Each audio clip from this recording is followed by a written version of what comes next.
ready. GMA Road Watch, serbisyong totoo ng GMA News.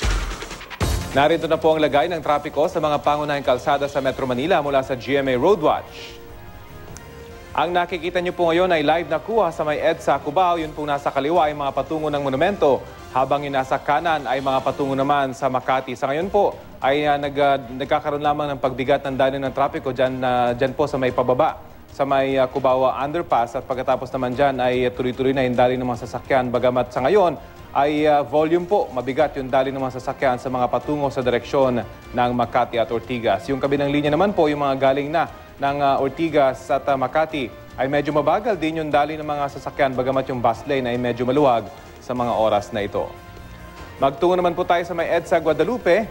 Yun pong nasa kaliwa ay mga patungo ng Makati, habang yung nasa kanan ay patungo sa Boni area at patungo na sa Quezon City. Sa ngayon po ay mabigat yung daloy ng mga sasakyan sa mga manggagaling po ng Makati at patungo sa direksyon ng Cubao at Quezon City. Habang yung mga patungo naman po ng Makati ay maluwag ang daloy ng mga sasakyan sa mga oras na ito.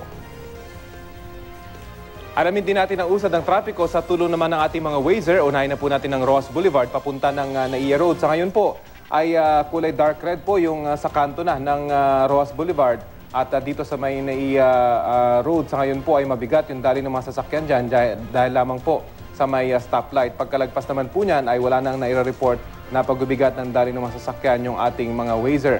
Habang itong mismong Naiya Road naman ay kulay red.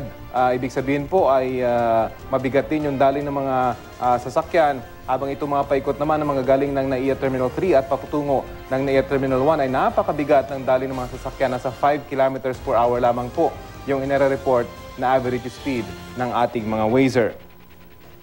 Magtungo naman tayo sa may Ortigas Avenue. Sa ngayon po ay mabigat yung daloy ng mga sasakyan sa magkabilang linya. Nito naman pong Ortigas Avenue Extension, mga patungo po ng Quezon City. Kulay dark red na po yan. Pag galing po kayo dito sa may EDSA, ay talaga napakabigat na ng daloy ng mga sasakyan hanggang kayo po ay makarating sa kanto ng Santolan Road. Yung kabilang linya naman po ay light red. Ibig pong sabihin ay moderate to heavy yung daloy ng mga sasakyan sa mga manggagaling po ng Quezon City at patungo sa direksyon ng EDSA. Ito naman pong Santolan Road na manggagaling ng EDSA ay kulay dark red lamang po. Pagkalagpas ng EDSA, hindi natin po alam kung saan yung direksyon ng pagbibigat ng daloy ng mga sasakyan, pero kulay dark red po yan bago po kayo makarating dito sa may EDSA. Yan po ang sitwasyon sa mga oras na ito. Ito pang latest mula sa GMA Road Watch. Para sa iba pang traffic update, bisitahin ng www.imready.ph at ang social media accounts ng IMReadyPH. Maaari nyo rin i-download ang Waze application sa inyong smartphone at sumama sa lumalaking Wazer community na ready maghatid ng real-time traffic situation habang kayo on the road. Magplano para sigurado, I am ready. Serbisyong totoo ng GMA News.